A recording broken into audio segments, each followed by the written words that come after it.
Vətənimizə bir dənə canımız qurban olsun. Heç nə olmaz. Mən şükür yoxam, Azərbaycan dağlasıdır.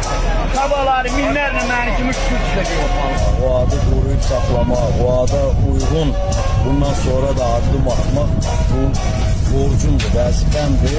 Öz xalqının, Azərbaycanın güvəndiyi, arxalandığı erməni işğalçılarının isə sözün əsl mənasında qorxduğu milli qəhrəman Şükür Həmidov 1975-ci ildə Qubadlı rayonunun Armudlu kəndində dünyaya gəlir. Bir müddət Naxçıvanda xidmət etdikdən sonra Şükür Həmidov yaralı yeri olan Qarabağ bölgəsinə təyinat alır. Elə hər şeydə buradan başlayır. Lələtəpə döyüşlərində iştirak edən, eləcə də bu yüksəkliyin alınmasında birbaşa əməyi və qəhrəmanlığı olan Şükür Həmidov bununla qane ola bilməzdi.